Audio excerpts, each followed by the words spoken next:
Hey guys and girls, मैं हूं चरण और आप देख रहे हैं ब्लडी मून चैनल, जहां आज मैं करूंगा एक्सप्लेन असाइलम ब्लैकआउट मूवी को, also known as the incident. ये फिल्म 2011 की एक American French Belgian horror thriller movie है और इसके डायरेक्टर हैं अलेक्जेंडर कोर्टेज। ये फिल्म एंड तक साइकोलॉजिकल टर्न ले लेती है, जिसको देखकर या तो आपको ये फिल्म ट्रॉमेटिक लगेगी या फिर डिसअपॉइंटिंग। अब ये डिसीजन मैं आप पर छोड़ता हूँ। आपको एंडिंग देखकर कैसा लगा कमेंट्स में ज़रूर बताना। ये फिल्म कुछ फ्रेंड्स पर बेस्ड है जो एक असाइलम में कुक का काम करते हैं, लेकिन उन्हें नहीं पता था कि यहाँ काम करने पर उनकी जान को बहुत बड़ा खतरा है। खतरा कैसे है वही हम देखेंगे मूवी में। तो चलिए चलते हैं जल्दी से इसकी स्टोरी की ओर।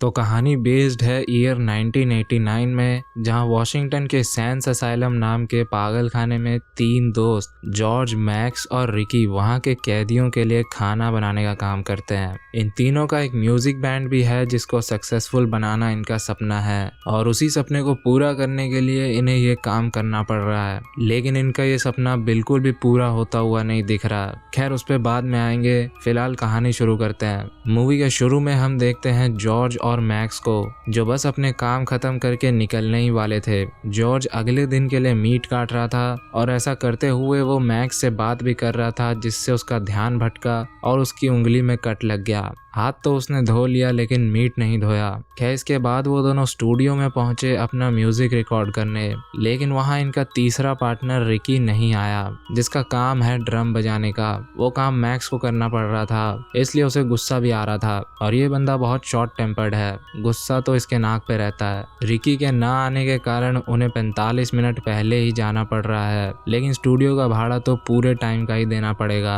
अगले दिन जब रिकी काम पर पहुंचा तो मैक्स उसे सुनाने लगा कि कल रात तू आया नहीं, पैसे हमारे बर्बाद हुए। रिकी कहता है कि कल रात मैं अपनी गर्लफ्रेंड अमेंडा के साथ था और मैं पूरी तरह से भूल चुका था कि कल स्टूडियो भी जाना था। एनीवेज, बैंड के मेंबर्स कोऑपरेट नहीं कर पा रहे थे। सबके अपने अपने काम हैं, जैसे कि जॉर्ज को भी अपनी गर्लफ्रेंड लिन के लिए टाइम निकालना पड़ता है। रिकी भी कल रात अपनी गर्लफ्रेंड के ही साथ था, और मैक्स अकेला क्या ही कर लेगा, इसलिए बैंड टूटता हुआ दिख रहा है। खैर, तभी वहाँ का मेन प्रिजनर गार्ड जे भी आता है, क्योंकि अब सारे इनमेट्स को खाना देने की बारी थी। जेबी ने आते ही जॉर्ज से कहा कि कल सुबह मीट डिलीवरी करने वाला जल्दी आएगा, तो तुम्हें भी सुबह जल्दी पहुंचना पड़ेगा। जॉर्ज को मन मारकर भी राजी होना पड़ता है। इसके बाद वो सब खाना सर्व करने की तैयारी करने लगते हैं। ऑफ कोर्स ये काम काफी ज्यादा रिस्की है। यहाँ सारे कैदी मेंटली हिले हुए हैं, तो किसी का भी भरोसा नहीं कब कौन क्या कर दे, इसलिए उन्हें संभालने के लिए 2 गार्ड्स तैनात हैं। अगर कोई भी कैदी बदमाशी करता है तो जेबी उसे लाइन के एंड में भेज देता है।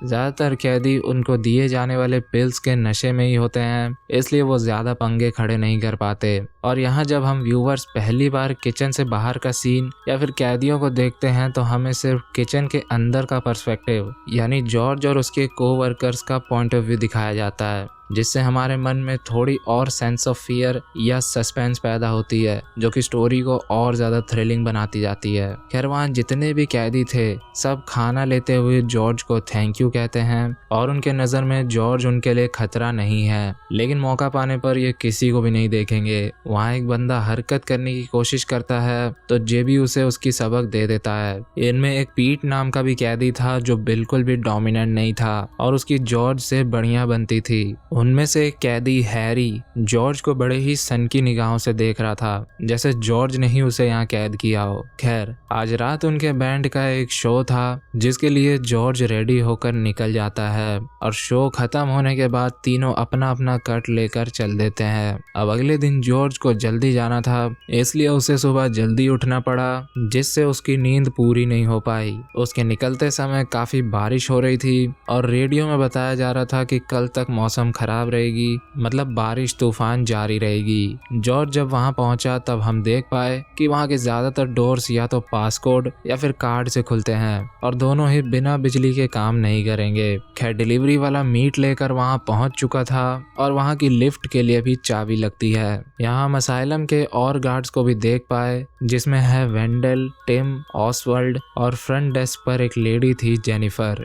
जॉर्ज ने देखा कि मीट में से चिकन्स के सर को अलग ही नहीं नहीं किया गया है। तो डिलीवरी वाले ने कहा कि अब से मीट वालों ने ऐसे ही देना शुरू कर दिया है, ये काम भी अब जॉर्ज को ही करना पड़ेगा। खैर अपना काम करते हुए जॉर्ज से एक मीट की थैली गिर गई जिसमें पता नहीं कौन से जानवर का सर था। वे लंच के समय तीनों आपस में बात कर रहे थे। जिस बीच मैक्स ने लिन के बारे में कुछ बोला तो जॉर्ज भड़क उठा और मैक्स को झाड़ दिया, जिससे वहां खड़ा एक इनमेट गुस्सा हो गया, लेकिन जेबी ने उसे ठिकाने लगा दिया।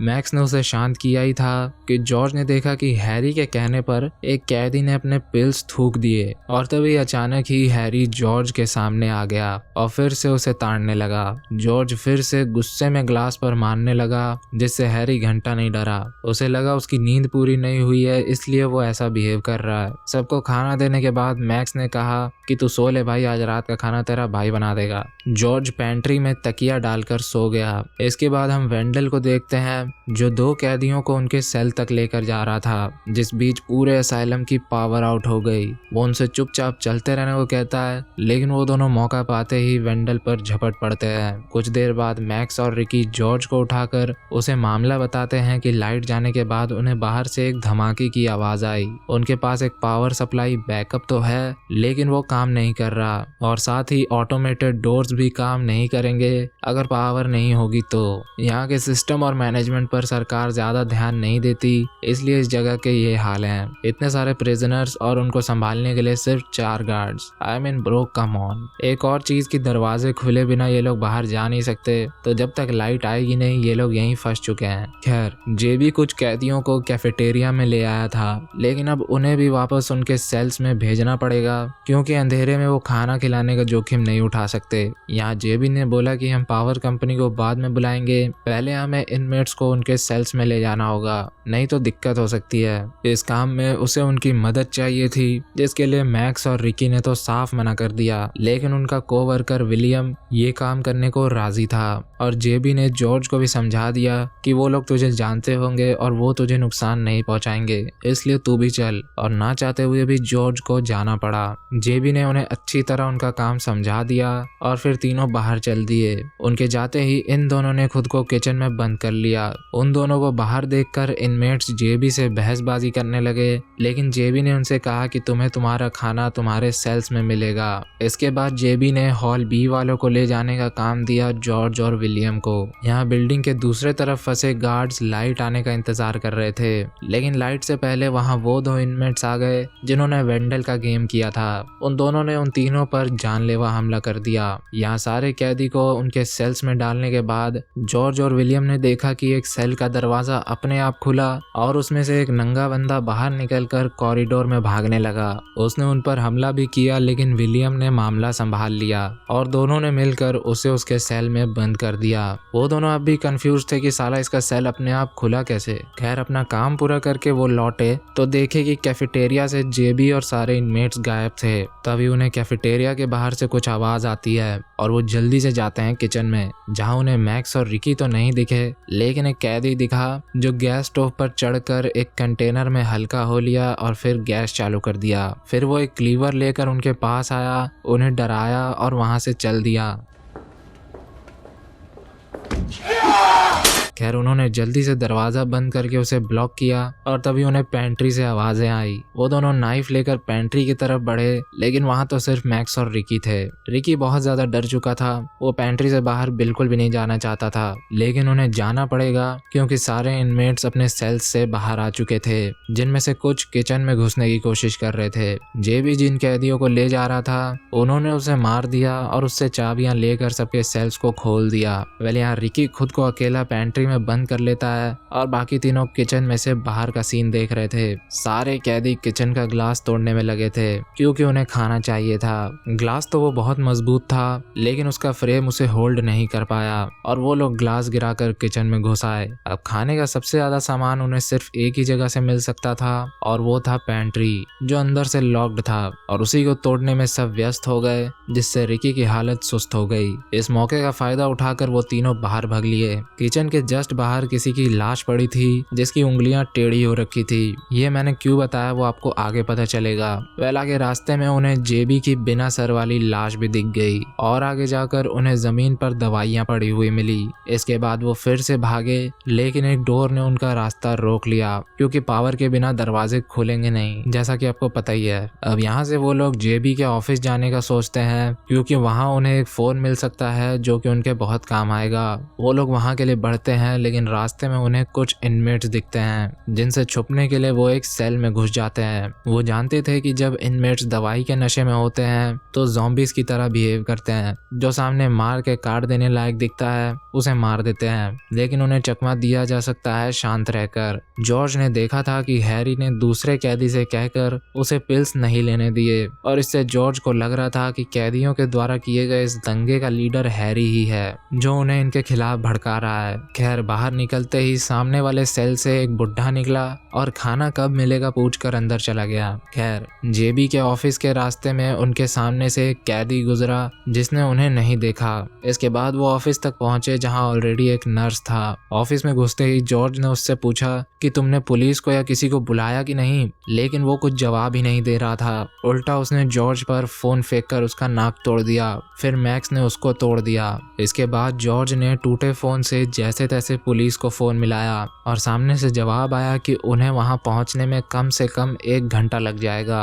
ये सुनकर सब और फ्रस्ट्रेट हो गए। मैक्स जॉर्ज से पूछता है कि क्या सच में हैरी इस सब का रीजन है। जॉर्ज के पास इसका कोई पुख्ता जवाब नहीं था। विलियम ने कहा कि कोई हैरी वेरी रीजन नहीं है, हैरी बस इनमें से एक है। ये लोग इस पागल खाने में कैदी थे और हम आजाद, यही इनका रीजन है और कुछ नहीं है। इसके बाद जॉर्ज लिन को कॉल करके उससे बात करता है जो कि काफी इमोशनल हो गया था और वो उसे नहीं बताता कि वो किस सिचुएशन में फंस रखा है। तभी उन्हें बाहर से आवाज आई और कुछ इनमेट्स को पता चल गया था कि ये तीनों ऑफिस में है, इसलिए वो रिकी को उठाकर ऑफिस के सामने लाए और एक कैदी ने उसे लोहे के पाइप से स्टैब कर दिया। यहाँ पर जॉर्ज को कुछ सेकंड्स के लिए हैरी भी दिखाई दिया था। एनीवेज पता नहीं उन्होंने रिकी के साथ क्या कर रखा था, वो बोल ही नहीं पा रहा था। अगर बोल पाता तो वो उन्हें दरवाजे से पीछे हटने को बोलता क्योंकि दरवाजे के साइड में एक कैदी छुप रखा था जिसने दरवाजे का ग्लास फोड़ दिया। वो अब भी वहीं छुपा हुआ था और मौका पाते ही उसने मैक्स को दबोच लिया और उसके नाक को चबाकर उखाड़ दिया।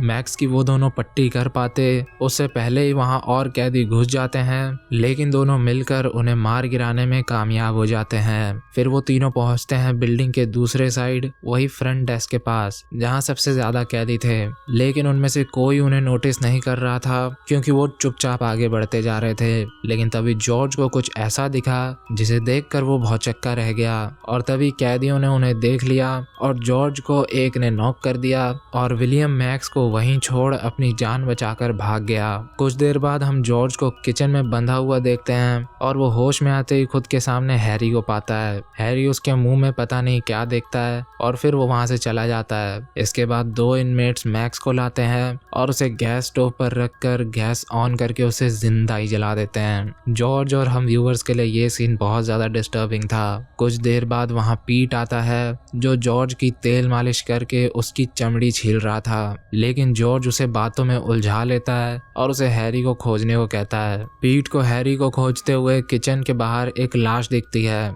वही जिसकी उंगलियां टेढ़ी हो रखी थी। खैर जॉर्ज जैसे तैसे बेंच को गिराकर खुद को फ्री करता है, लेकिन तभी वहां 2 और कैदी आकर उसे सुला देते हैं। इसके बाद उसे होश आता है तो फिर से उसे उसके सामने हैरी बैठा हुआ दिखता है, लेकिन हैरी उसे कुछ नहीं करता, बस उसके सामने अपनी एक उंगली को आधा चबा डालता है और अगले ही पल वहां से गायब हो जाता है। तभी वहां विलियम और पुलिस पहुंच जाते हैं। फिर जब वो लोग उसे बाहर ले जा रहे थे तब जॉर्ज की नजर उसी टेढ़ी उंगली वाली डेड बॉडी पर जाती है और वो किसी और की नहीं बल्कि हैरी की ही लाश थी। और ये लाश तो यहाँ कब से पड़ी है वो तो आपको पता ही होगा, जब वो तीनों किचन से निकलकर भाग रहे थे तभी से, यानी हैरी ग्रीन तो कब का इनमेट्स के हाथों मारा गया। खैर जॉर्ज को सही सलामत बाहर निकाल लिया जाता है। बस इसके बाद हम लिन को देखते हैं जो जॉर्ज से पूछ रही थी कि क्या तुम ठीक हो, तुम्हें कैसा लग रहा है, लेकिन जॉर्ज एकदम ब्लैंक होकर उसे घूर रहा था। तभी उसे एक म्यूजिक सुनाई दी और उसे उसके सामने वही सीन दिखा जो इनमेट्स मैक्स को रोज दिखता होगा। उसमें वो और उसके दोस्त सेम उसी किचन में खाना बना रहे थे।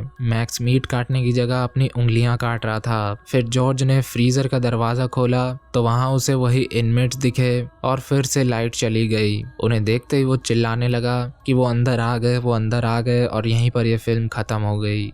तो इसकी एंडिंग का साफ सा ये मतलब था कि जॉर्ज उसी इंसिडेंट में फंस चुका है, या कहो कि जॉर्ज अपने माइंड में ही ट्रैप हो चुका है, जहां वो अब भी असाइलम से बाहर निकलने की कोशिश कर रहा है और अब वो भी एक मेंटल पेशेंट बनकर जिंदगी भर किसी असाइलम में ही रहेगा। अगर इसी एंगल से देखे तो ये स्टोरी ट्रॉमेटाइजिंग लगती है, पर क्या हो अगर ये फिल्म जस्ट एक और सपना हो जो जॉर्ज देख रहा हो, और इसी एंगल या फिर इसी थ्योरी से इस फिल्म को देखने पर यह हमें डिसअपॉइंटिंग लगती है। लेकिन मैं तो इसे सपना नहीं मानता। और जहाँ तक बात रही कि जॉर्ज को हैरी बार बार क्यों दिख रहा था, तो इसका सीधा सा ये जवाब है कि हैरी उसे नॉर्मली सस्पिशियस लगता था और उस रात वो बार बार हेल्यूसिनेट कर रहा था जिसमें उसे हैरी दिख रहा था, क्योंकि उसकी नींद पूरी नहीं हुई। उस दिन वो बुरी तरह ओवरवर्क्ड था, प्लस मैक्स ने भी उसे आधी नींद में जगा दिया था। मुझे तो ऐसा ही लगता है। बाकी रिचर्ड ब्रेक जो कि बारबेरियन में भी थे, उनकी परफॉर्मेंस इसमें कमाल की थी। लिटरली एक लाइन बोले बिना भी हैरी का कैरेक्टर आपके लिए नाइटमेयर बन सकता है। साथ ही बाकी एक्टर्स ने भी तगड़ा काम किया। लेकिन एक चीज डिसअपॉइंटिंग थी, वो ये कि ये फिल्म काफी समय लेती है पूरी स्टोरी बिल्डअप में, जिससे हमारे एक्सपेक्टेशंस बढ़ते जाते हैं, लेकिन अंत में ये उन उम्मीदों पर खरी नहीं उतरती। मतलब जितना स्केरी ये लोग इनमेट्स को दिखाना चाह रहे थे उतना दिखा नहीं पाए, क्योंकि हमने उनके बहुत कम किल्स देखे। थोड़ा और मारकाट, गोर, ब्रूटैलिटी देखने को मिलती तो मजा आ जाता। खैर ये फिल्म तो मैं आपको एक बार जरूर रेकमेंड करूंगा, सिर्फ इसके एटमॉस्फेरिक सेटिंग्स और कैरेक्टर के डिसीजन मेकिंग के लिए, क्योंकि हॉरर मूवीज में तो आपको पता ही होगा कि लोग क्या क्या उल्टे पुल्टे डिसीजन लेते हैं। खैर गाइज एंड गर्ल्स, यही था इस वीडियो में एंड आई होप आपको ये वीडियो पसंद आई होगी। आई है तो चैनल को सब्सक्राइब जरूर से कर देना, क्योंकि हम 1000 सबसे ज्यादा दूर नहीं है। और आप चाहो तो मुझे इंस्टा पे भी फॉलो कर सकते हो, जिसका लिंक डिस्क्रिप्शन में होगा। आपका हॉरर होस्ट एंड घोस्ट आपसे किसी न्यू वीडियो में मिलेगा। तब तक के लिए बाय बाय।